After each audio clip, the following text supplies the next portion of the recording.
Hello viewers, welcome to my channel मिट्सॉल। Students, आज का हमारा जो लेक्चर है वो है फार्माकोकाइनेटिक्स एंड फार्माकोडायनामिक्स। इस लेक्चर में हम फार्माकोकाइनेटिक्स और फार्माकोडायनामिक्स के जो बेसिक्स कंसेप्ट्स हैं इसको पढ़ेंगे और इंशाल्लाह नेक्स्ट लेक्चर्स में हम इसको तफसील से स्टेप बाय स्टेप पढ़ेंगे।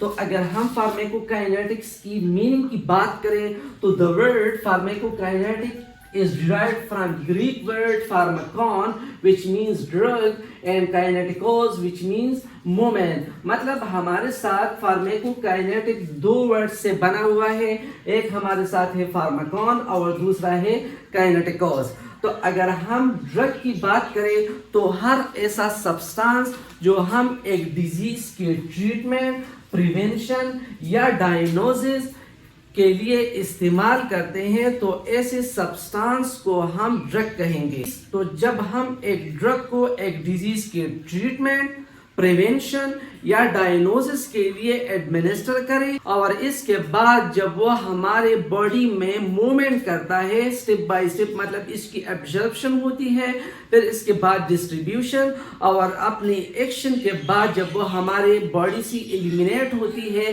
तो हम ऐसी प्रोसेस को फार्माकोकाइनेटिक्स में डिटेल में पढ़ेंगे। अगर मैं फार्माकोकाइनेटिक्स की डेफिनेशन की बात करूं, pharmacokinetic is the study of absorption, distribution, elimination, that is metabolism and excretion. मतलब हमारे साथ फार्माकोकाइनेटिक्स में 5 चीजें हैं। एक है हमारे साथ एब्जॉर्प्शन, दूसरा है डिस्ट्रीब्यूशन, तीसरा है elimination, fourth metabolism and the last one that is excretion. अगर हम एब्जॉर्प्शन की बात करें तो एब्जॉर्प्शन का मतलब ये है कि जब हम एक मेडिसिन को एडमिनिस्टर करते हैं मुख्तलिफ रूट से, मतलब ओरल रूट से या इंट्रावीनस रूट से या टॉपिकल रूट से, पेरेंटल रूट से, जिस रूट से हम जब एक मेडिसिन को इस्तेमाल करते हैं और जब भी मेडिसिन हमारे साथ इस जगह से ब्लड स्ट्रीम में मूवमेंट करे, इसको हम एब्जॉर्प्शन कहते हैं। इस वजह से एब्जॉर्प्शन की डेफिनेशन ये है कि absorption is the transfer of a drug from the site of administration into the blood stream.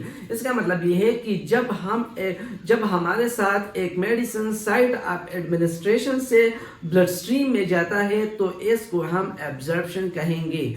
मिसाल के तौर पर अगर मैंने एक मेडिसिन को, मतलब एक ड्रग को टेबलेट या कैप्सूल की शक्ल में ओरली एडमिनिस्टर की, ओरली का मतलब ये है कि जब हम एक मेडिसिन की एडमिनिस्ट्रेशन के लिए जीआईटी का इस्तेमाल करें इसको हम ओरल रूट कहते हैं। तो जब हम एक मेडिसिन को टेबलेट या कैप्सूल की शक्ल में इस्तेमाल करें तो सबसे पहले ये हमारे साथ स्टमक में आ जाता है, स्टमक के बाद वो स्मॉल इंटेस्टाइन में आता है, साथ स्मॉल इंटेस्टाइन से मूवमेंट करके ब्लड स्ट्रीम में आ जाए तो इसको मैं एब्जॉर्प्शन कहूँगा। इस तरह अगर मैं एक मेडिसिन को आईवी रूट के जरिए इस्तेमाल करें तो इस प्रोसेस में चूंकि हम एक मेडिसिन को डायरेक्टली ब्लड स्ट्रीम में इंजेक्ट करते हैं, इस वजह से यहाँ पे एब्जॉर्प्शन का प्रोसेस जो है वो नहीं होगा। इस तरह अगर मैं एक मेडिसिन को इंट्रामस्कुलरली इंजेक्ट करूँ, मतलब मसल्स में इंजेक्ट करूँ, तो मसल में इंजेक्ट करने के बाद वो अपने एरिया से ब्लड स्ट्रीम में एब्जॉर्ब होगा। तो इस प्रोसेस को हम एब्जॉर्प्शन कहेंगे। ब्लड स्ट्रीम में एब्जॉर्प्शन होने के बाद वो अपने टारगेट एरिया पे डिस्ट्रीब्यूट होता है। इस वजह से फार्माकोकाइनेटिक्स में एब्जॉर्प्शन के बाद दूसरा स्टेप है डिस्ट्रीब्यूशन। डिस्ट्रीब्यूशन का मतलब ये है कि जब हमारे साथ एक सब्सटेंस एक जगह से डिस्ट्रीब्यूट होके दूसरी जगह पे चला जाता है, इसको हम डिस्ट्रीब्यूशन कहेंगे। अगर मैं डिस्ट्रीब्यूशन की डेफिनेशन की बात करूँ तो distribution is the transfer of a drug from the site of absorption and to the target area, that is called distribution। मिसाल के तौर पर ये हमारे साथ एक एसिडिक मेडिसिन है जो मैंने इस्तेमाल की है, تو جب یہ ایسیڈک میڈیسن بلڈ اسٹریم میں آتا ہے تو بلڈ اسٹریم میں اس کو ڈسٹریبیوٹ کرنے کے لیے ہمارے ساتھ ایک اسپیسیفک پروٹین ہے جس کو ہم البومن کہتے ہیں. اس البومن کے ساتھ یہ ڈرگ اٹیچ ہو کے اپنے ٹارگٹ ایریا پہ ڈسٹریبیوٹ ہوتا ہے, اور ٹارگٹ ایریا پہ ڈسٹریبیوٹ ہونے کے بعد یہ البومن اس میڈیسن سے سپریٹ ہو جاتا ہے, اور اس کے بعد یہ ڈرگ اپنے ٹارگٹ ایریا پہ ایکشن کرتا ہے. اس طرح اگر میں بیسک میڈیسنز کی بات کروں تو بیسک میڈیسنز کی ڈسٹریبیوشنز کے لیے ہمارے ساتھ الفا گلائکو پروٹین ہے جو اس کی ڈسٹریبیوشن کرتا ہے. ہمارے ساتھ فارمیکوکائنیٹکس میں تیسرا سٹیپ ہے elimination. Elimination means the removal of drug from a body. Medicines کو باڈی سے ایلیمینیٹ ہونے کے لیے ہمارے ساتھ 2 اسٹیپس ہوتے ہیں. ایک ہمارے ساتھ ہے میٹابولزم اور ایکسکریشن, اور دوسرا ہے سرپ ایکسکریشن. میں ایکسکریشن کی بات کروں تو ہمارے ساتھ ایسی میڈیسنز جس کو میں نے استعمال کی ہے اور اس کی نیچر جو ہے وہ اگر ہائیڈروپیلک ہو, ہائیڈروپیلک مینز واٹر لونگ, ہائیڈروپیلک ہو تو جب یہ میڈیسن مثال کے طور پر یہ ہمارے ساتھ ایک میڈیسن ہے اور یہ ہائیڈروپیلک نیچر ہے, تو جب یہ میڈیسن کڈنی میں جاتا ہے تو کڈنی میں اس کی نیفران کے ذریعے فلٹریشن ہوتی ہے.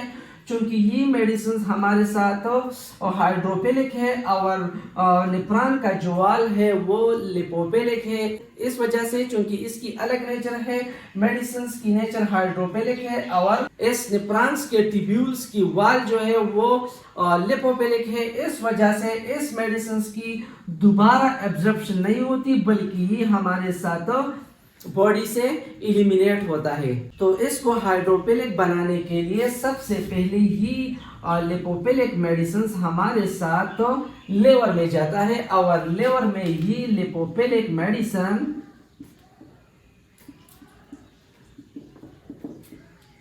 کنورٹ ہو کے ہائیڈروفیلک بن جاتا ہے. تو اس کی نیچر کو تبدیل کرنے کے لیے جو پروسیس استعمال ہوتا ہے اس کو ہم میٹابولزم کہتے ہیں.